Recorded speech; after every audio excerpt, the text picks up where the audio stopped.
जंगल का अंधेरा है बहुत तेज हवा भी, जंगल का अंधेरा है बहुत तेज हवा भी, और जिद है हमारी कि जलाएंगे दिया भी। तो चलिए, नमस्कार, सत श्री अकाल, अस्सलाम वालेकुम और हर हर महादेव। मैं नीतीश नंदनी बेसिक शिक्षा के इस ऑनलाइन परिवार में आपका स्वागत करता हूं। तो जैसे भी आप हमसे जुड़ना चाहते हैं, जल्द से जल्द जुड़ जाइए, जल्द से जल्द आ जाइए, क्योंकि अब वो इंतजार की घड़ी खत्म हुई जो बहुत दिनों से आप जिस घड़ी का इंतजार कर रहे थे। वीकली करंट अफेयर, आपको ये दिख रहा होगा, ये थंबनेल जो आपको हमारे बोर्ड के पीछे हमारे पीछे बोर्ड पर दिख रहा है, वीकली करंट अफेयर। वादा हमने आपसे किया था लास्ट टाइम कि हम आपसे मिलेंगे हर रविवार करंट अफेयर के साथ, करंट अफेयर की दुनिया में। तो भैया जल्दी से जल्दी आ जाइए, जल्दी से जल्दी जुड़ जाइए, क्योंकि करंट अफेयर की दुनिया बड़ी मजेदार होती है। यहाँ अफेयर तो होता है, यहाँ अफेयर होगा, लेकिन किसके साथ होगा? करंट के साथ होगा। जो वर्तमान समय में अफेयर्स चल रहे हैं, हम उनकी बात करेंगे। अब आप प्रेम संबंध वाले अफेयर की बात नहीं सोचिएगा। सोचना है तो हमें यह सोचना है कि हम किस अफेयर को लेकर के चर्चा करेंगे। आप कहेंगे कि करंट अफेयर की पहली क्लास तो आप ले चुके थे, पहली क्लास तो आपने डिस्कस कर दी थी बजट को लेकर के। भैया, जो बजट को लेकर हमने क्लास डिस्कस की थी वो ऑफिशियली नहीं थी एक तरीके से, क्योंकि हमने आपसे वादा किया था सुबह 8 बजे कहां मिलने के लिए? एवरी संडे हम कहां मिलेंगे आपसे? सुबह 8 बजे करंट अफेयर की क्लास में। लेकिन क्या हुआ कि चूंकि बजट अचानक, मतलब उस दिन बजट आया और वो बहुत इंपॉर्टेंट था आपके लिए, उसमें कुछ कंटेंट बहुत इंपॉर्टेंट थे, तो मुझे संडे का इंतजार मैं कर नहीं पाया, मुझे रहा नहीं गया संडे तक। मुझे लगा कि ये आप तक डिलीवर होना चाहिए, आप तक पहुंचना चाहिए, और जितना जल्द से जल्द पहुंचे वो ज़्यादा जरूरी था। इसलिए हम उस बजट के पोर्शन को उस दिन लेकर के चले आए करंट अफेयर के पोर्शन में। लेकिन ऑफिशियली जो हमने आपसे लास्ट टाइम वादा किया था कि every Sunday weekly current affair लेकर हम आपके लिए आएंगे, तो हम आपके लिए आ गए हैं। तो जब हम आपके सामने हैं, आपके पास हैं, तो आप आइए और जुड़ जाइए। हमने आपसे कहा था कि जंगल में कितने भी अंधेरा हो, कितनी भी तेज हवा हो, तूफान कितना भी हो, लेकिन हमारे दिए को बुझा नहीं सकता, हमारे पास हमारे हौसलों को नहीं तोड़ सकता, क्योंकि हमारे पास ताकत बहुत है। हम लड़ सकते हैं उन तेज हवाओं से, हम लड़ सकते हैं उन अंधेरों से, और अपने एक दिए से उस अंधेरे को रोशन कर देंगे, उस अंधेरे में रोशनी फैला देंगे। तो चलिए, इसी दिए की रोशनी को आगे बढ़ाते हुए, इसी दिए की रोशनी को फैलाते हुए हम शुरुआत करते हैं वीकली करंट अफेयर के पहले सेशन की, पहले धमाकेदार सेशन की। ज्यादा से ज्यादा आप इसे पसंद करेंगे, मुझे ये विश्वास है आपके ऊपर। ज़्यादा से ज़्यादा लोगों तक पहुंचाएंगे, इस बात का भी विश्वास है मुझे, क्योंकि आपने हमेशा हमारा साथ दिया है और इस बार भी आप हमारा साथ देंगे। आपका पसंदीदा, आपका सबसे पसंदीदा सेक्शन है ये करंट अफेयर, और इसी करंट अफेयर की शुरुआत हम करेंगे आज, यानी कि रविवार सुबह 8 बजे। इतनी सुबह सुबह हम आपके लिए आए हैं इस ठंडी के मौसम में, इस हल्की ठंडी के मौसम में, और बसंत पंचमी बीत गई है, तो आप लोगों को उसकी ढेर सारी शुभकामनाएं। बसंत पंचमी की आप लोगों के लिए जो नव वर्ष है वो एक तरीके से प्रारंभ हो रहा है, और सबसे बड़ी बात यह है कि आपका जो सपना है काशी हिंदू विश्वविद्यालय में पढ़ने का, उसका स्थापना दिवस है 5 फरवरी को, यानी बसंत पंचमी के दिन महामना मदन मोहन मालवीय जी के सपनों का वो विश्वविद्यालय उसी दिन स्थापित होने के नींव का निर्माण किया गया था, नींव रखी गई थी।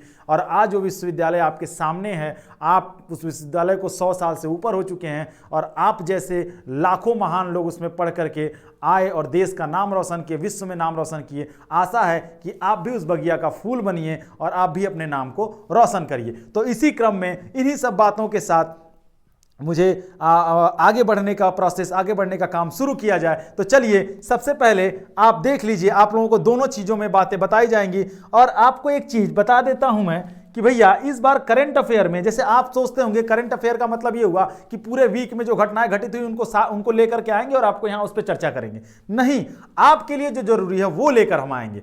पूरे वीक में क्या हुआ, इससे क्या लेना देना? मोदी जी ने कहाँ रैली की, अमित शाह ने कहाँ रैली की, क्या कहते हैं, अखिलेश यादव ने क्या कहा, अरविंद केजरीवाल ने क्या कहा, हमसे इससे क्या लेना देना? हमें जो चीज चाहिए हमको बस वो चाहिए, जो आपके लिए जरूरी हम वो लेकर के आएंगे। और इसी क्रम में हम आज लेकर के आए हैं आपके सामने जो करंट अफेयर का पिछले बीते एक सप्ताह में जो करंट अफेयर का सबसे मुख्य पार्ट रहा, जिसपे करंट अफेयर का बहुत ज्यादा फोकस रहा, हम वो चीज आपके लिए लेकर आए हैं। और वहीं से शुरुआत करते हैं हम अपने करंट अफेयर की पहली क्लास की। भारत के लिए वो गर्वपूर्ण चीज है और हमारे लिए भी वो गर्वपूर्ण चीज है। शुरुआत होती है पद्म पुरस्कार 2022। चलिए भैया, तो शुरू करते हैं हम आज पद्मा अवार्ड्स 2022 की, यानी कि 2022 के पद्म अवार्ड की आज हम चर्चा करेंगे। वीकली करंट अफेयर में पूरे बेसिक से जानेंगे, क्योंकि हमारा नाम ही है बेसिक शिक्षा। हम आपको बेसिक से शिक्षा देंगे और बताएंगे कि पद्म अवार्ड क्या है, कैसे है, कहां है और किस तरीके से चला, और वर्तमान में मतलब इस बार पद्म अवार्ड कब दिया गया। आप ये मान लीजिए कि 26 जनवरी, जो बीता 26 जनवरी है, उसी दिन पद्म अवार्ड्स की घोषणा हुई थी। तो उस पर चर्चा करते हैं, एक एक पॉइंट्स को ध्यान से देखेंगे, समझेंगे, नोट करने लायक है आपके, आप उसको नोट करते रहिएगा ध्यान से। जहां जहां नहीं समझ में आएगा, आपको मैं बार बार कहता हूं, आप मेरे वीडियो अपलोडेड वीडियो पे कमेंट सेक्शन में जाके कमेंट करिएगा। अगले करंट अफेयर की क्लास में जो आपका डाउट होगा उसको सॉल्व किया जाएगा। चलिए तो शुरू करते हैं इसको। सबसे पहली बात करते हैं हम पद्म पुरस्कार 2022 की। तो सबसे पहले बात आती है कि पद्मा पुरस्कार भारत के सर्वोच्च नागरिक पुरस्कारों में से एक है। भारत में आप ये याद रखिए, भारत का जो सर्वोच्च नागरिक पुरस्कार है, सर्वोच्च जो कह सकते हैं सिविलियन अवार्ड्स है, सिविलियन अवार्ड, सबसे बड़ा सिविलियन अवार्ड जो भारत का है वो है भारत रत्न। ये जो भारत रत्न है, ये भारत का सबसे बड़ा सिविलियन अवार्ड, सर्वोच्च नागरिक सम्मान है भारत का। इसके बाद जो नागरिक सम्मान आते हैं वो पद्मा अवार्ड में गिने जाते हैं। पद्म विभूषण, फिर पद्म भूषण, फिर पद्मश्री। ठीक है, अब इन्हीं की चर्चा हम इसमें करेंगे। तो क्या कह रहा है कि पद्म पुरस्कार भारत का सर्वोच्च नागरिक पुरस्कार है, क्या कहते हैं कि हाईएस्ट सिविलियन अवार्ड है। और ये किस किस क्षेत्र में दिया जाता है ये भी थोड़ा जानना है। कला, आर्ट्स के क्षेत्र में, सोशल साइंस, सोशलॉजी के क्षेत्र में, समाज सेवा, सोशल वर्क के क्षेत्र में, साइंस के क्षेत्र में, विज्ञान, उद्योग, चिकित्सा, साहित्य, खेलकूद, इन सभी क्षेत्रों में जो उत्कृष्ट कार्य करते हैं, जो अच्छा कार्य करते हैं, उनको ये पुरस्कार दिए जाते हैं। अब इस सेक्टर में बढ़ेंगे तो पद्मा पुरस्कार की शुरुआत 1954 में हुई थी। कब हुई थी ये डेट आपको याद रखना बहुत जरूरी है। 1954 में पद्म पुरस्कारों की शुरुआत हुई थी, यानी कि भारत की आजादी के लगभग 7 साल बाद, यानी 1947 में भारत आजाद हुआ और 7 साल बाद पद्म पुरस्कारों की शुरुआत हुई। आप जब पढ़ेंगे, हमारा आर्टिकल पढ़ते हैं हम, तो आर्टिकल 18 जो है भारतीय संविधान का अनुच्छेद 18 ये कहता है कि भारत में उपाधियों का अंत कर दिया जाएगा। जो पहले उपाधियां दी जाती थी, सर की उपाधि, महात्मा की उपाधि, या किसी को दिनकर राव की उपाधि, मतलब ये जो उपाधियां दी जाती थी इसे समाप्त कर दिया जाएगा और उसकी जगह पर क्या शुरू किया जाएगा, उसकी जगह पर अवार्ड्स दिए जाएंगे। तो ये अवार्ड्स जो हैं उसी की देन है। अब इसमें कौन कौन से अवार्ड दिए जाते हैं हम आगे बताएंगे। पहले ये डेट जानना जरूरी है कि पद्म पुरस्कारों की शुरुआत 1954 में की गई थी और इसी के साथ ही हर वर्ष गणतंत्र दिवस पर, हमने आपको बताया था 26 जनवरी, हर साल 26 जनवरी को ये पुरस्कार दिए जाते हैं। हर साल 26 जनवरी को इन पुरस्कारों की घोषणा की जाती है कि किसको किसको ये पुरस्कार दिया जाएगा। तो 1954 में इसकी शुरुआत हुई थी और every after which they are announced every year of the occasion of Republic Day. Republic Day के ओकेजन पर हर साल इसको अनाउंस किया जाता है। अब हम आगे बढ़ेंगे तो हम देखेंगे कि एक चीज और ध्यान रखिएगा, जो आपके लिए इंपॉर्टेंट है, हमने उसको हाईलाइट करा दिया है क्योंकि ये बहुत जरूरी है आपके लिए। देखिए क्या करें, 1978, 1979, 1993 और 1997 में पद्म पुरस्कारों की घोषणा नहीं की गई थी। यानी ये जो वो साल हैं जिस साल पद्म पुरस्कार किसी कारणवश घोषित नहीं किए गए थे। बस इसमें आपको डेट देखना है एक बार, हल्का फुल्का, इससे थोड़ा कम प्रश्न पूछता है, लेकिन 1954 कब शुरू हुआ तो उससे प्रश्न पूछता है। चलिए अब आगे बात करते हैं। भारत सरकार द्वारा 3 प्रकार के पद्म पुरस्कार दिए जाते हैं, पद्म विभूषण, पद्म भूषण और पद्मश्री। कौन कौन से पुरस्कार दिए जाते हैं भारत सरकार द्वारा? पद्म विभूषण, पद्म भूषण और पद्मश्री। हम आपको बताना चाह रहे थे कि भारत सरकार द्वारा 3 प्रकार के पद्म पुरस्कार दिए जाते हैं। देखिए, सबसे पहले पद्म विभूषण, फिर पद्म भूषण, फिर पद्मश्री। मतलब ये 3 टाइप्स के पद्म पुरस्कार दिए जाते हैं। यहां से आपसे प्रश्न पूछता है कि भारत सरकार द्वारा कितने प्रकार के पद्म पुरस्कार दिए जाते हैं, तो पद्म विभूषण, पद्म भूषण और पद्मश्री। आपसे प्रश्न ऐसे पूछ देगा कि निम्नलिखित में से कौन सा पद्म पुरस्कार नहीं है, पद्म विभूषण, पद्म भूषण, पद्मश्री और भारत रत्न। तो भारत रत्न जो है पद्म पुरस्कार में नहीं आता, ठीक है। सबसे ऊपर भारत रत्न आता है, भारत का सर्वोच्च नागरिक सम्मान, फिर आता है पद्म विभूषण, फिर पद्म भूषण, फिर पद्मश्री, ठीक है। चलिए यहां पे भी देख लीजिए, पद्म विभूषण, पद्म भूषण और पद्मश्री। आगे अगर हम बढ़ेंगे तो हम देखेंगे कि अब हम बात करते हैं, ये तो पद्मश्री पुरस्कारों का इतिहास था। हम आपको बार बार कहते हैं कि बिना अतीत के वर्तमान का कोई अस्तित्व नहीं है। तो यहां पर भी ये अतीत था। किसका ये हिस्ट्री थी, किसकी हिस्ट्री थी? ये थी पद्म पुरस्कारों की। अब हम बात करते हैं प्रेजेंट की, कि वर्तमान समय में आपके लिए यही जरूरी है कि इतिहास थोड़ा सा जान लीजिए, क्या है बैकग्राउंड उसका, और वर्तमान समय में किसको किसको दिया, अब उस पर ज्यादा फोकस करना है। तो अब हम बात करेंगे कि प्रेजेंट टाइम में पद्म पुरस्कार किसको किसको दिए गए। तो देखिए अब हम बात करते हैं कि वर्ष 2022 में 128 लोगों को, चलिए भैया, तो यहां सबसे पहले जानने वाली चीज ये है कि 128 पर्सन ऐसे हैं जिनको पद्म पुरस्कार दिए गए। कितने हैं? 128। ये नंबर आपको याद रखना है, ठीक है। चलिए अब यहां देखेंगे कि किसको किसको कितना, कौन कौन से पार्ट में कितने पद्म पुरस्कार मिले हैं। तो पद्म विभूषण मिले हैं 4 लोगों को, पद्म भूषण मिले हैं 17 लोगों को, पद्मश्री मिले हैं 107। 4, 17, 107, ये नंबर भी आपको याद रखना है। 4 लोगों को, चूंकि दूसरा सबसे हाईएस्ट सिविलियन अवार्ड है, तो 4 लोगों को मिला, 17 लोगों को मिला पद्म भूषण और पद्मश्री मिला 107 लोगों को। टोटल कितना हो गया नंबर? 128। तो ये आपको नंबर याद रखना है भैया, इसको आप भूलेंगे नहीं, ठीक है। चलिए अब एक चीज और आपके लिए इंपॉर्टेंट है, जो मोस्ट इंपॉर्टेंट है उसको हमने हाईलाइट करवाया है भैया, याद रखिएगा, इसको जरूर से ध्यान दीजिएगा। ये भैया वर्ष 2022 में किसी को भी भारत रत्न पुरस्कार से सम्मानित नहीं किया गया है। वर्ष 2022 यानी 2022 में पद्म पुरस्कारों की घोषणा की गई, लेकिन भारत रत्न की घोषणा नहीं की गई। भारत रत्न किसको दिया जाएगा, ये इसकी शुरुआत नहीं हुई है, केवल पद्म पुरस्कारों की घोषणा की गई। तो 2022 में भारत रत्न नहीं किया गया, इसको आप वेरी वेरी इंपॉर्टेंट कर लीजिएगा, बहुत ही ज्यादा जरूरी है आपके लिए, करंट अफेयर्स के लिए। अब आगे पढ़ते हैं किसको किसको दिया गया। देखिए इसमें क्या कह रहे हैं, वर्ष 2022 में पद्म पुरस्कार विजेताओं में 34 महिलाएं हैं। नंबर्स का खेल है भैया, इसको ध्यान दीजिएगा। 34 वुमेन्स हैं, 34 महिलाएं हैं, 10 लोग विदेशी प्रवासी लोग हैं, 10 पीपल्स, और फॉरेन भारतीय पीआईओ आईओसी हैं। इसके अलावा 13 लोगों को पद्म पुरस्कार मरणोपरांत दिया गया है। इसमें आपको 2 चीजें सबसे ज्यादा जरूरी है जानना, वो है, सबसे ज्यादा जरूरी है आपको जानना ये कि 34 महिलाएं हैं और 13 ऐसे लोग हैं जिनको मरने के बाद दिया गया है, यानी मरणोपरांत, मरने के बाद उनको पद्म पुरस्कार दिए गए हैं। तो कितने नंबर हैं? 34 महिलाएं हैं, 34 महिलाएं हैं और 13 लोग जो मर गए हैं उनको दिया गया है। इतनी बातें आपको समझ में आ रही होंगी। अब हम आगे बढ़ते हैं। यहां पर सबसे पहले चर्चा करेंगे, चूंकि सेकंड सबसे हाईएस्ट सिविलियन अवार्ड है पद्म विभूषण, सबसे पहले पद्म विभूषण की बात करते हैं। ये पद्म विभूषण का चिन्ह है, इसको आप देख लीजिए, समझ लीजिए, थोड़ा ध्यान में बैठा लीजिए, क्या पता कल को आपको केबीसी में जाने का मौका मिले और वहां ये चित्र दिखा करके अमिताभ बच्चन 5 करोड़ के लिए आपसे ये प्रश्न पूछ दें कि ये किसका चित्र है, या पद्म विभूषण का जो चित्र होता है उस पर क्या बना होता है, तो आप बता देंगे कि गोला है, उसमें 5 होल बने होते हैं और इस तरीके से बनाया गया होता है पद्म विभूषण। खैर इस पे आपसे प्रश्न नहीं पूछेगा आपके एंट्रेंस एग्जाम में।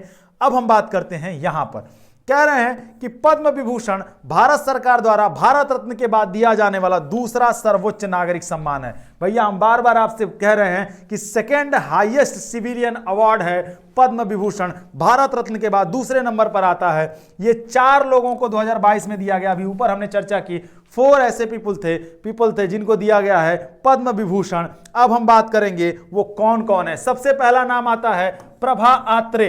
प्रभा आत्रे को दिया गया है इन फील्ड ऑफ आर्ट, यानी कि कला के क्षेत्र में। देखिए भैया प्रभा आत्रे की फोटो आपके सामने है।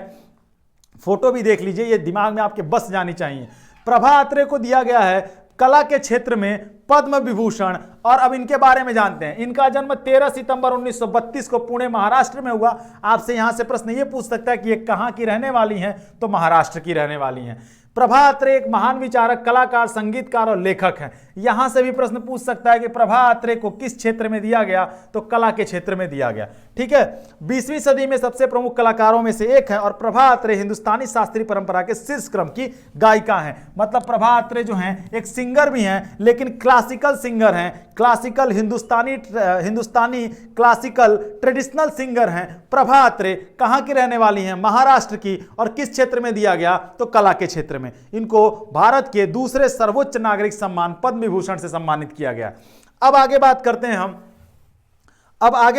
हैं चलिए, अब इनको इसके अलावा क्या क्या मिला। 1991 में इन्हें संगीत नाटक अकादमी भी दिया गया था। प्रभा अत्रे को संगीत नाटक अकादमी अवार्ड भी दिया गया था। 1990 में इन्हें पद्मश्री भी दिया जा चुका है और 2002 में इन्हें पद्म विभूषण भी दिया जा चुका है। यानी कि अब 2022 में पद्म विभूषण पाने के बाद ये तीनों पद्म अवार्ड से सम्मानित महिला हैं। इनको तीनों पद्म अवार्ड मिल चुके हैं। अब एक भारत रत्न बचा है सबसे ऊपर, हमारा जो है highest civilian award. Prabha Atre को पद्म के सारे पुरस्कार मिल चुके हैं और 91 में 1991 में संगीत नाटक अकादमी का भी पुरस्कार दिया गया। अब प्रभा अत्रे के बाद हम आगे बढ़ते हैं तो आते हैं ये, इनका नाम है राधेश्याम खेमका। क्या नाम है इनका, राधेश्याम खेमका। इनको मरणोपरांत दिया गया, चूंकि अब ये दुनिया में नहीं है, ईश्वर इनकी आत्मा को शांति दें। ये दुनिया में नहीं है, इनका फोटो आपको दिख रहा होगा।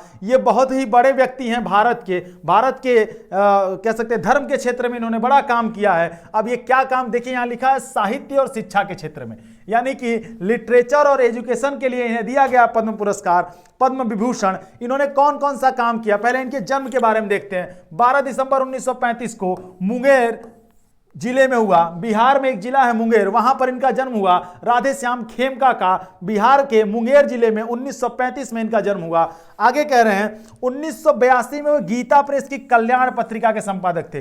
गीता, ये एक शब्द कल्याण और ये एक शब्द गीता प्रेस, ये दोनों आपके लिए इंपॉर्टेंट है। गीता प्रेस जो है वो जहां पर है वो जगह है गोरखपुर। हमारे माननीय मुख्यमंत्री जी का मठ क्षेत्र है, वहीं से वो आते हैं, वहीं उनका निवास स्थान है, एक तरीके से वहीं रहते हैं, वहीं के सन्यासी हैं और वर्तमान समय में हमारे प्रदेश के मुख्यमंत्री हैं।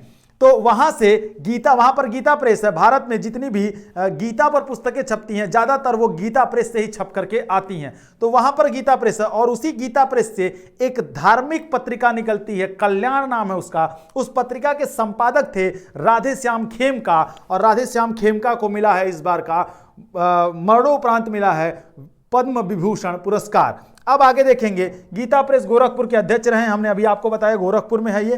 3 अप्रैल 2021 को काशी में इनका निधन हो गया। हमारे लिए सौभाग्य की बात है कि कहते हैं कि काशी में मरने से व्यक्ति को मोक्ष प्राप्त होता है। वास्तव में खेमका जी ने काम भी ऐसा किया था कि इन्हें मोक्ष प्राप्त हो और वास्तव में इनकी मृत्यु काशी में हुई है। तो इनके लिए भी सौभाग्य की बात है, वास्तव में ईश्वर इन्हें मोक्ष की प्राप्ति दे। चलिए, तो इनकी जब मृत्यु हुई तब ये काशी में थे। अभी रिसेंटली 3 अप्रैल 2021 को इनकी मृत्यु हुई। इनके लिए इंपॉर्टेंट ये है कि इनको पद्म विभूषण दिया गया। गीता प्रेस जो गोरखपुर में है वहां से एक धार्मिक पत्रिका, एक जो धर्म पर छपती थी पत्रिका कल्याण, उसका संपादन इन्होंने किया था।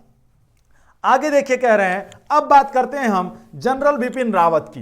बिपिन रावत जो अभी बहुत चर्चा में रहे, ये हमारे देश के सीडीएस थे, पहले सीडीएस थे और अभी रिसेंटली आप देखेंगे एक हेलीकॉप्टर क्रैश में इनकी मृत्यु हो गई थी। अभी आपने वो चर्चा में बहुत थे, ये देखे आपने, आपको पता भी चला होगा इनके बारे में। बहुत दुखद घटना थी हमारे देश के लिए, हमारे देश के लिए उन्होंने बहुत काम किया था। चलिए, तो इनके बारे में थोड़ी चर्चा करते हैं। इन्हें इस बार का मरणोपरांत पद्म विभूषण यानी सेकंड हाईएस्ट सिविलियन अवार्ड दिया गया। चलिए, तो अब इनकी बात करते हैं। इनका जन्म 16 मार्च 1958 को उत्तराखंड के पौड़ी गढ़वाल में हुआ था। ये उतना इंपॉर्टेंट नहीं है, आगे बात करते हैं। दिसंबर 2016 से दिसंबर 2019 तक 3 साल तक सेना प्रमुख रहे, यानी ये हमारी सेना के प्रमुख थे। यानी हमारी जो सेना है, हमारे जो डिफेंस है, हमारी जो सेना आर्मी काम करती है, उसके चीफ रहे ये कौन, जनरल बिपिन रावत। ठीक है। अब उसके बाद बात आती है जनवरी 2020 में देश के पहले सीडीएस यानी चीफ डिफेंस स्टाफ इसका पदभार संभाला था किसने? जनरल बिपिन रावत ने। तो यहीं से आपसे प्रश्न पूछेगा कि जनरल बिपिन रावत, मान लीजिए पूछ दे जनरल बिपिन रावत सीडीएस होने से पहले क्या थे? तो वो सेना प्रमुख थे। जनरल बिपिन रावत भारत के पहले कौन से पद पर सुशोभित हुए? तो सीडीएस के पद पर सुशोभित हुए। उनका निधन 8 दिसंबर 2021 को हमने आपको बताया कि आज से ठीक 2-3 महीने पहले लगभग तमिल के कुन्नूर जिले में एक हेलीकॉप्टर क्रैश में उनकी मृत्यु हो गई थी। ठीक है, तो ये हमारे देश के इनको मिला है second highest civilian award Padma Vibhushan general Bipin Rawat. ठीक है, आगे हम बात करते हैं चौथे जो व्यक्ति हैं जिन्हें इस बार का पद्म विभूषण दिया गया, इनको भी मरणोपरांत ही दिया गया है। कल्याण सिंह ये पॉलिटिकल व्यक्ति हैं, मरणोपरांत इन्हें दिया गया। पब्लिक अफेयर्स के क्षेत्र में जनता से अफेयर्स के लिए इन्हें दिया गया, जनता से जुड़ाव के लिए, जनता के लिए काम करने के लिए कल्याण सिंह को दिया गया ये पुरस्कार। अब कल्याण सिंह के बारे में थोड़ा जान लेते हैं। कल्याण सिंह का जन्म 5 जनवरी 1932 को उत्तर प्रदेश के अलीगढ़ जिले में हुआ था। ठीक है, ये उतना इंपॉर्टेंट नहीं है जितना इंपॉर्टेंट अगली लाइन है। पहली बार कल्याण सिंह उत्तर प्रदेश के मुख्यमंत्री वर्ष 1991 में बने थे। 1991 में ये उत्तर प्रदेश के मुख्यमंत्री, जिस उत्तर प्रदेश की कमान आज के वर्तमान में योगी आदित्यनाथ जी के हाथ में है, वही उत्तर प्रदेश के मुख्यमंत्री कल्याण सिंह 1991 में बने थे। और दूसरी बार इन्होंने मुख्यमंत्री पद संभाला 1997 में। 2 बार ये उत्तर प्रदेश के मुख्यमंत्री रहे कल्याण सिंह, और वे राजस्थान और हिमाचल प्रदेश के राज्यपाल भी रहे। यहां से आपसे प्रश्न पूछ सकता है कि कल्याण सिंह उत्तर प्रदेश के मुख्यमंत्री कितनी बार रहे? 2 बार, 1991 और 1997। और ये किन 2 राज्यों के राज्यपाल या गवर्नर रह चुके हैं? तो ये गवर्नर रहे हैं राजस्थान के और हिमाचल प्रदेश के। ठीक है, चलिए आगे कह रहे हैं इनकी मृत्यु 21 अगस्त 2021 को हुई। हाँ, सबसे इंपॉर्टेंट ये है कि ये किस लिए चर्चा में रहे ज्यादा समय तक, ये बात करते हैं यहां पर। बाबरी मस्जिद विध्वंस के बाद उन्होंने इसकी नैतिक जिम्मेदारी लेते हुए 6 दिसंबर 1992 को मुख्यमंत्री पद से त्यागपत्र दे दिया। माना जाता है कि जो अयोध्या में बाबरी मस्जिद विध्वंस हुआ उस समय ये मुख्यमंत्री हुआ करते थे और इन्हीं की देखरेख में, इन्हीं के संचालन में वो विध्वंस किया गया। इन्होंने इसकी जिम्मेदारी बाद में ली। इन्होंने कहा हाँ, सब मेरी देखरेख में हुआ था, मुझे पता था क्या होने वाला है। जो आज राम मंदिर आपको दिख रहा है, वहां बाबरी मस्जिद का मामला बहुत लंबे समय से चला आ रहा था। 6 दिसंबर 1991 को वहां पर मस्जिद का जो गुंबद था उसे गिरा दिया गया था और वहां पर कार्यसेवक जो थे वहां चढ़ाई कर चुके थे। उसकी जिम्मेदारी कल्याण सिंह ने ली थी और कल्याण सिंह ने ये इसकी जिम्मेदारी लेते हुए अपने मुख्यमंत्री पद से इस्तीफा दिया था। बाद में ये चूंकि भाजपा की सरकार में बहुत बड़े बड़े पद पर सुशोभित करते रहे, 2 बार मुख्यमंत्री रहे, उसके बाद भी 1997 में मुख्यमंत्री बने और फाइनली 2 बार गवर्नर बने और उनकी मृत्यु बाद में इनकी मृत्यु हो गई थी 21 अगस्त 2021 को। ये अलीगढ़ में पैदा हुए। इन्हें पब्लिक अफेयर के क्षेत्र में देश का सेकंड हाईएस्ट सिविलियन अवार्ड यानी कि पद्म विभूषण दिया गया। तो 4 लोगों को हमने बताया आपको, ये 4 लोगों को पद्म विभूषण सम्मान से सम्मानित किया गया। अब आगे बात करते हैं पद्म भूषण यानी third highest civilian award Padma Bhushan की। चलिए पद्म भूषण की बात करते हैं। तो पद्म भूषण जो है पद्म विभूषण के बाद दिया जाने वाला तीसरा सबसे बड़ा नागरिक सम्मान है। वर्ष 2022 में 17 लोगों को दिया गया। कितने लोगों को दिया गया भैया? 17 पीपल को। 17 पीपल ऐसे थे जिन्हें पद्म भूषण अवार्ड से सम्मानित किया गया। चलिए तो इसको नोट भी करते रहिएगा भैया। ऐसा नहीं है कि श्री सत्यनारायण भगवान की कथा की तरह सुनते रहिए और बाद में जब हम आपको बोलें कि चलिए अब क्लास खत्म हुई तो बस घर चलिए और क्या कहते हैं बतासा और क्या कहते हैं वो आटा का भूजा हुआ प्रसादी खा करके किनारे हो जाइए। ऐसा नहीं करिएगा, नहीं तो सत्यनारायण भगवान भी गुस्सा हो जाएंगे। यहाँ पे अगर आप नोट नहीं करेंगे तो आने वाला समय मुश्किल हो जाएगा।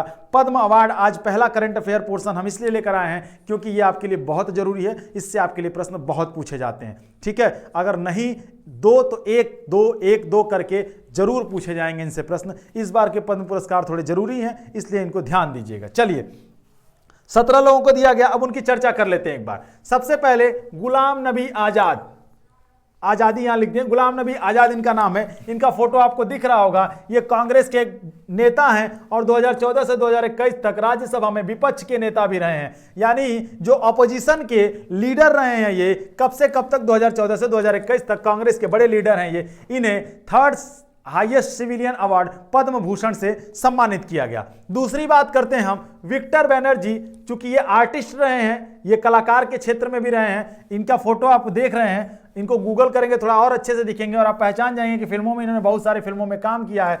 कला के क्षेत्र में इन्हें पद्म विभूषण पुरस्कार दिया गया। तीसरा जो नाम आता है गुरमीत बावा, मरणोपरांत दिया गया। पंजाबी लोक गायिका हैं, पंजाबी फोक सिंगर हैं गुरमीत बावा, ये फोटो आपको दिख रही है उनकी, इनको दिया गया है पद्म भूषण सम्मान 2022। चलिए जो इंपॉर्टेंट है वो हम आपको बता देते हैं, आपको बताते चल रहे हैं। बुद्धदेव भट्टाचार्य, ये आपके लिए इंपॉर्टेंट है। बुद्धदेव भट्टाचार्य क्यों इंपॉर्टेंट है अभी हम आपको बताएंगे। पश्चिम बंगाल के पूर्व मुख्यमंत्री रहे हैं और इनकी फोटो है ये। बुद्धदेव भट्टाचार्य जो हैं इसलिए इंपॉर्टेंट हैं क्योंकि ये व्यक्ति ऐसे हैं जिन्होंने इस बार पद्म भूषण अवार्ड को जब इन्हें सम्मानित किया जा रहा था तो इन्होंने उसे वापस कर दिया। इन्होंने कहा कि मैं वर्तमान सरकार से ये पुरस्कार नहीं ले सकता, ठीक है, मुझे इस पुरस्कार की जरूरत नहीं है। इन्होंने जरूरत ना होने के नाते उसे वापस कर दिया। उसके पीछे बहुत पॉलिटिकली रीजन है, हम पॉलिटिकली परिप्रेक्ष्य को, हम पॉलिटिकली चीजों को नहीं देखेंगे, लेकिन फिर भी इनके बारे में इतना जानेंगे क्योंकि प्रश्न पूछ सकता है कि पद्म भूषण सम्मान किस व्यक्ति ने 2022 का वापस कर दिया। तो बुद्धदेव भट्टाचार्य, बुद्धदेव भट्टाचार्य पश्चिम बंगाल के मुख्यमंत्री हैं, ठीक है, मुख्यमंत्री थे, सॉरी मुख्यमंत्री थे, पूर्व मुख्यमंत्री हैं। आगे देखते हैं हम, स्वामी सच्चिदानंद लिटरेचर एंड एजुकेशन में दिया गया, इनकी फोटो आपके सामने है। Vashishtha Tripathi literature and education में दिया गया, वशिष्ठ त्रिपाठी आपके सामने, इनका फोटो भी है, ठीक है। आगे बढ़ते हैं हम, तो नटराजन चंद्रशेखर को दिया गया ट्रेड एंड इंडस्ट्री में, यह आपके सामने इनकी फोटो है, ठीक है। कृष्णा एल्ला और सुचित्रा एल्ला को दिया गया, भारत बायोटेक कंपनी के चेयरमैन हैं ये लोग, संस्थापक हैं। बायोटेक कंपनी दवा बनाती है, ठीक है, उसके चेयरमैन है, मेडिकल के क्षेत्र में बेसिकली इनका काम है और इसलिए इन्हें इस बार का पद्म भूषण सम्मान दिया गया। चलिए आगे आती है बात मधुर जाफरी की। मधुर जाफरी ये हैं, इनको इस बार पद्म विभूषण सम्मान से सम्मानित किया गया। ये इंपॉर्टेंट टॉपिक है आपके लिए, इनका नाम मत भूलिएगा, देवेंद्र झांझरिया। देवेंद्र झांझरिया को आप नहीं भूलिएगा, ये पैरा ओलंपियन हैं, पैरा ओलंपिक में इन्होंने गोल्ड जीता है और इनको पद्म भूषण सम्मान से सम्मानित किया गया। देखिए इनके बारे में, देवेंद्र झांझरिया कह रहे हैं 2004, 2016 स्वर्ण पदक, 2020 पैरा ओलंपिक में सिल्वर मेडल जीता था इन्होंने, 2 बार गोल्ड और एक बार सिल्वर मेडल जीत करके इन्होंने भारत का नाम रोशन किया है। इसीलिए सरकार ने देवेंद्र झांझरिया को पद्म भूषण अवार्ड से सम्मानित किया। इनका एक हाथ यहां से नहीं है और ये जेवेलियन थ्रो फेंकते हैं, ये भाला फेंकते हैं, नीरज चोपड़ा जो फेंकते हैं वही जेवेलियन थ्रो, एक हाथ इनके यहां से नहीं है, वो तब भी फेंकते हैं ये, और उसमें इन्होंने 2 बार गोल्ड और 1 बार सिल्वर मेडल पाया है, इसलिए इन्हें पद्म भूषण अवार्ड से सम्मानित किया गया। अब राशिद खान की बात करते हैं, ये भी एक जो है तबला वादक है राशिद खान, और इन्हें पद्म भूषण अवार्ड से सम्मानित किया गया आर्ट के लिए। चलिए अब आगे बढ़ते हैं हम, एक नाम और है राजीव महर्षि। ये राजीव महर्षि नीचे नाम छुप गया थोड़ा सा, वो पीडीएफ जब मिलेगा तो उसमें लिखा रहेगा। ये राजीव महर्षि हैं और राजीव महर्षि को, राजीव महर्षि हैं, राजीव महर्षि को, ये राजीव महर्षि हैं और राजीव महर्षि को सिविल सेवा के क्षेत्र में पद्म भूषण, देखिए ये राजीव महर्षि हैं और राजीव महर्षि को सिविल सेवा के क्षेत्र में पद्म भूषण सम्मान से सम्मानित किया गया। अब आगे देखते हैं हम, अगले पॉइंट पे आते हैं, तो यहां आता है, ये इंपॉर्टेंट नाम है सत्या नाडेला, माइक्रोसॉफ्ट के सीईओ। माइक्रोसॉफ्ट एक कंपनी है, विदेशी कंपनी, अमेरिकी कंपनी है जो सॉफ्टवेयर बनाती है, उसके सीईओ हैं, इंडियन है सत्या नाडेला, इन्हें मिला है पद्म भूषण सम्मान, ठीक है। दूसरा नाम बड़ा है जो आपके लिए जरूरी है, सुंदर पिचई, गूगल के पैरेटल कंपनी अल्फाबेट के सीईओ हैं, ये भी इंडियन है, साउथ इंडियन है, इन्हें भी पद्म भूषण सम्मान से सम्मानित किया गया। ये दोनों लोग मिलकर के दुनिया की 2 बड़ी कंपनियां चलाते हैं, दुनिया की 2 बड़ी कंपनियों के सीईओ हैं, ठीक है, चीफ एग्जीक्यूटिव ऑफिसर हैं, और ये दोनों लोग मिलकर के दुनिया की 2 बड़ी कंपनियों को, इंडियन होकर के पूरी दुनिया में अपना नाम रोशन किया है, इसीलिए इन्हें पद्म भूषण सम्मान से सम्मानित किया गया। उसके बाद साइरस पूनावाला, सीरम इंस्टीट्यूट जो कि वैक्सीन बनाती है उसके प्रमुख हैं, ये हैं, इनको दिया गया है पद्म भूषण सम्मान। संजय राजाराम, इन्हें मरणोपरांत साइंस और इंजीनियरिंग के क्षेत्र में दिया गया। प्रतिभा रे लिटरेचर एंड एजुकेशन के क्षेत्र में दिया गया प्रतिभा रे को पद्म भूषण सम्मान। तो यहां से इंपॉर्टेंट 2 नाम है, सत्या नाडेला और सुंदर पिचई। चलिए आगे बढ़ेंगे हम, बुद्धदेव भट्टाचार्य का ये भी एक फोटो है, हमने आपको भी पीछे बताया कि बहुत इंपॉर्टेंट है बुद्धदेव भट्टाचार्य। क्यों इंपॉर्टेंट है देख लीजिए।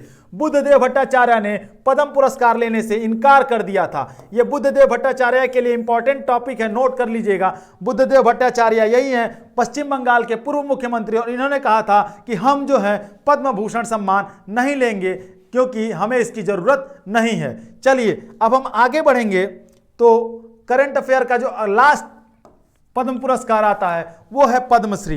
पद्मश्री की अगर हम बात करें तो Padmashri 4th highest civilian award है। पहला भारत रत्न, दूसरा पद्म विभूषण, तीसरा पद्म भूषण, चौथा पद्मश्री। पद्मश्री ये है भैया, आपके सामने पद्मश्री का फोटो दिख रहा होगा। चलिए तो पद्मश्री की हम चर्चा करें। पद्मश्री दिया गया है, अभी आप पीछे देखिए कितने लोगों को, 108 लोगों को दिया गया था पद्मश्री। पद्मश्री 107 लोगों को, 107 लोगों को पद्मश्री दिया गया। अब 107 लोगों का नाम याद करना बहुत कठिन है। हम 4 लोगों का नाम, हम 17 लोगों का नाम याद कर सकते हैं, लेकिन 107 लोगों का नाम याद नहीं कर सकते। तो हमने भैया आपके लिए थोड़ी मेहनत की, जो आपके लिए जरूरी है 107 में से सिर्फ उनका नाम खोज करके लाए हैं आपको दिखाने, और आपको बताएंगे कि वो 7 लोग क्यों जरूरी हैं आपके लिए, क्यों उनको पढ़ना ज्यादा जरूरी है। चलिए तो बात करते हैं। यहां पद्मश्री भारत सरकार द्वारा दिया गया चौथा सबसे बड़ा पुरस्कार है, चौथा सबसे बड़ा नागरिक सम्मान है। हम आपको बताएं 4th हाईएस्ट सिविलियन अवार्ड है। कौन सा अवार्ड? पद्मश्री।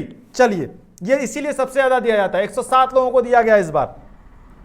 आगे देखते हैं हम, आगे कह रहे हैं यह कला, शिक्षा, उद्योग, साहित्य, विज्ञान और सबके क्षेत्र में दिया जाता है। इस बार 107 लोगों को दिया गया। कितने लोगों को दिया गया? 107 लोगों को, 107 पीपल को दिया गया। क्या 107 लोगों को दिया गया? क्या दिया गया? पद्मश्री अवार्ड। ये highest 4th highest civilian award है। और किस चीज के लिए दिया गया? स्पेशल कंट्रीब्यूशन, स्पेशल कंट्रीब्यूशन यानी विशेष योगदान के लिए। किस क्षेत्र में? कला के क्षेत्र में, शिक्षा के क्षेत्र में, उद्योग के क्षेत्र में, साहित्य, लिटरेचर, साइंस, कह सकते हैं आप स्पोर्ट्स एंड मेडिसिन या मेडिकल, इन सब चीजों के क्षेत्र में जो स्पेशल कह सकते हैं कंट्रीब्यूशन लोगों का है, उन लोगों को दिया जाता है। तो किनको किनको दिया गया? कुछ के नाम जरूरी हैं, इनको नोट डाउन जरूर से कर लीजिएगा। जहां भी बैठे हैं भैया कॉपी पेन लेकर के बैठे रहिए, नोट डाउन कर लीजिए। हम आपको बार बार कहते हैं कि हम इसका PDF आपको दे देंगे, टेलीग्राम पे जरूर दे देंगे, लेकिन कुछ अपना भी हाथ चलाइए। ये सिर्फ खाने के लिए नहीं बना है, इससे नोट करेंगे तो दिमाग जो है, जब नोट करते हैं हम तो हमारा दिमाग ज्यादा कंसंट्रेट होता है। चलिए तो अब हम आगे इसी क्रम में बढ़ते हैं। पद्म खेल के क्षेत्र में किसे किसे पद्मश्री पुरस्कार दिया गया? ये नाम इंपॉर्टेंट है, इसलिए हम आपको लेकर के आए हैं। सबसे पहला नाम सुमित अंतिल का। सुमित अंतिल का नाम भैया एकदम समझ लीजिए, अंतिल कर लीजिए, अपने मस्तिष्क पर छाप लीजिए, अपने दिमाग पर। क्यों दिया गया?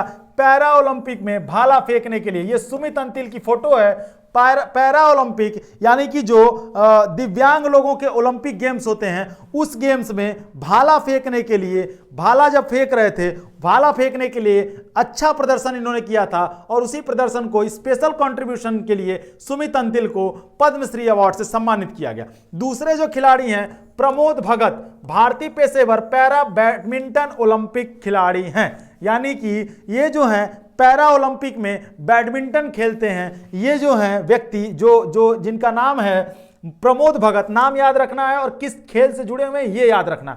2 चीजें आपको इसमें याद रखनी होंगी। पहला, सुमित अंतिल का नाम, पैरा ओलंपिक में भाला फेंकने के लिए जाने जाते हैं। प्रमोद भगत पैरा ओलंपिक में बैडमिंटन खिलाड़ी हैं, ये इनकी फोटो है। ठीक है, नाम जरूर से जानना है, क्योंकि नाम और खेल से मिलान करने के लिए आ जाता है। एक तरफ नाम दे देगा, एक तरफ खेल दे देगा, बोलेगा कि सुमित अंतिल क्या करते हैं और प्रमोद भगत किस खेल से जुड़े हैं, मिलाइए। बात समझ में आ रही है ना? तो इस पे ध्यान दीजिएगा। तीसरा जो नाम है भैया, ये तो इतना चर्चा में रहा है कि इसको वेरी वेरी इंपॉर्टेंट हम कहते हैं, अनडिफिनिट तक कर लेंगे तो भी कोई दिक्कत नहीं है। नीरज चोपड़ा, इसका नाम अगर कोई भूल गया, एग्जाम में आया और कोई भूल गया तो उसको लथार के एकदम घिसरा करके पीटना चाहिए कि इनका नाम कैसे भूल गए।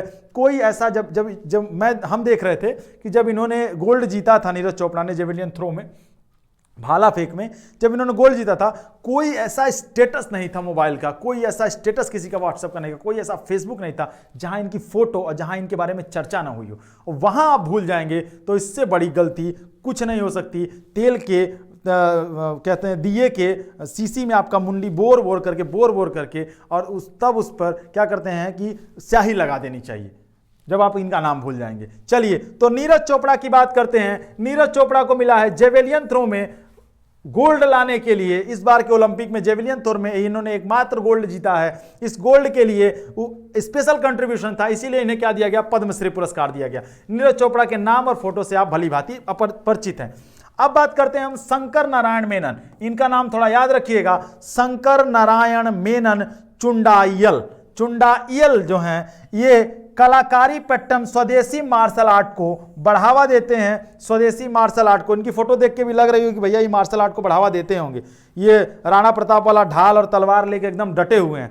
तो मार्शल आर्ट को बढ़ावा देने के लिए शंकर नारायण मेनन चुंडाइयल को दिया गया इस बार का 4th highest civilian award Padmashri. आगे बढ़ते हैं, हम कुछ नाम और देखते हैं। फैसल अली डार को दिया गया जम्मू कश्मीर पूर्व अंतरराष्ट्रीय मार्शल आर्ट के लिए दिया गया है।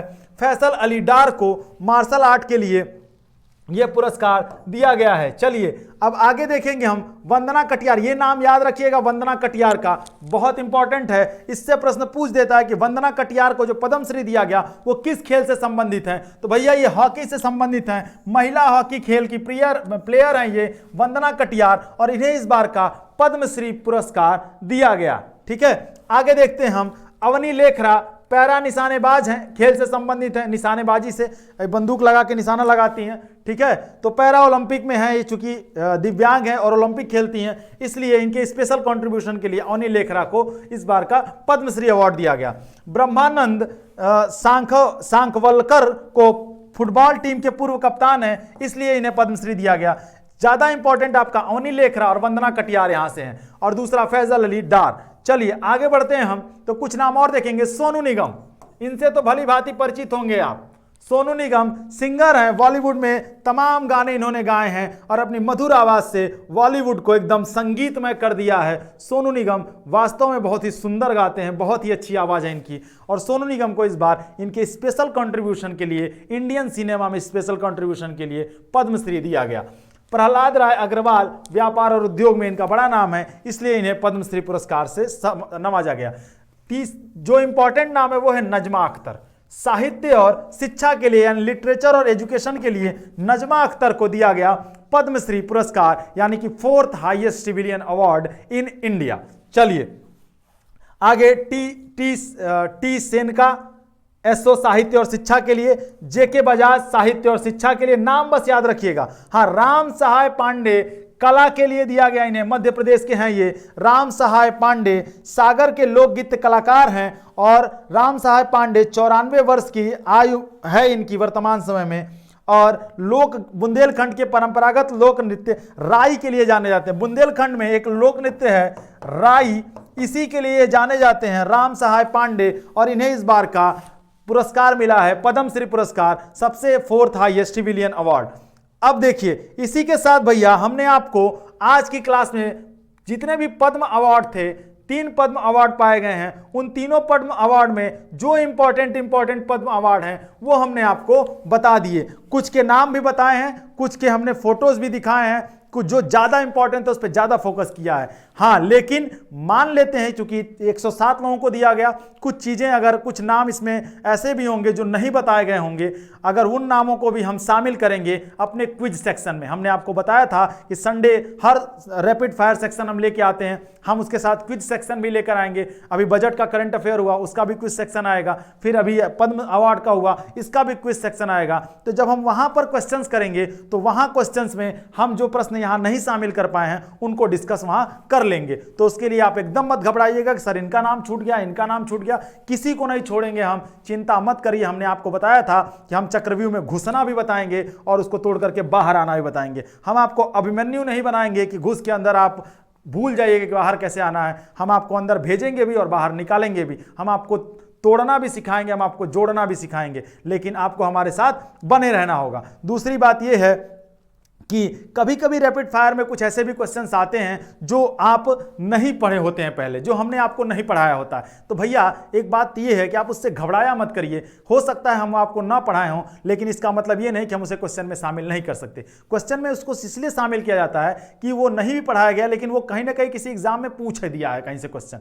तो हम सारे एग्जाम्स को फॉलो करते हैं, उसके क्वेश्चंस को छांट के आपके लिए लेकर आते हैं। तो वहां अगर वो पूछा है तो नो डाउट आपके एग्जाम में पूछ सकता है। तो इसलिए आपको हम नहीं करा पाए तो हम आपको क्वेश्चन के माध्यम से वो क्वेश्चन सॉल्व कराने का प्रयास करते हैं, वो बात बताने का प्रयास करते हैं कि वो क्वेश्चन के माध्यम से आप तक बातें पहुंच जाए, इसलिए हम उसको शामिल कर लेते हैं। तो इस बात के लिए आप निश्चिंत रहा करिए कि वो नहीं कराए। अगर आप गलत बता दिए कोई बात नहीं, आप सीख तो गए, एक यहां गलती हो जाएगी चलेगा, लेकिन एग्जाम में वो क्वेश्चन गलत नहीं होना चाहिए। बस हमारा टारगेट यही है कि आपको बाहर कितना भी आप दौड़ लीजिए वो मायने नहीं रखता, वहां जब मेन जो दौड़ होगी वहां आपको फर्स्ट आना है, वहां आपको दौड़ना है। तो हमारे साथ बने रहिए। और इसी के साथ पद्म अवार्ड, इसके लिए भी मत घबरा जाइएगा कि आप इस तरीके से अवार्ड लेके एक एक सेक्शन में करंट अफेयर का आएंगे क्या, नहीं भैया, एक एक सेक्शन में अवार्ड लेकर के नहीं आएंगे हम।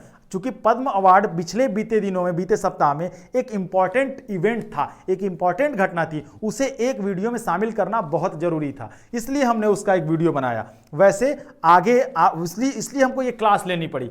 आगे क्या होगा कि जब हम वीकली करंट लेकर आएंगे, एक सप्ताह में जितनी भी राष्ट्रीय और अंतर्राष्ट्रीय महत्व की जितनी भी अच्छी घटनाएं घटित होती हैं, आपके एग्जाम के पॉइंट ऑफ व्यू से जरूरी हैं, उनको शामिल किया जाएगा। क्योंकि इस बार पद्म अवार्ड जो था उन सारी घटनाओं पे भारी पड़ गया, इसलिए इसको आपके लिए एक वीडियो में लेकर के आना पड़ा। एक क्लास में नहीं लाते तो ये आपको पूरी तरीके से डिटेल हम नहीं बता पाते। तो चलिए, इस तरीके से आपके पास अगर कोई और क्वेरी होगी तो आप कमेंट सेक्शन में, हमारे अपलोडेड कमेंट सेक्शन में जाके हमको बता दीजिएगा। बाकी हम बाद में आपके कमेंट्स देख लेंगे, क्योंकि कमेंट्स देखते तो हम आपको पढ़ा नहीं पाते, तो पढ़ाना ज़्यादा जरूरी है, कमेंट देखना बाद में, ठीक है। कमेंट्स होते रहेंगे, बातचीतें चलती रहेंगी, लेकिन आपको इन पर ध्यान देना ज़्यादा जरूरी है। तो ये सारे सेक्शन आपको हमारे टेलीग्राम चैनल पर मिल जाएंगे, वहाँ से जाके डाउनलोड कर लीजिएगा।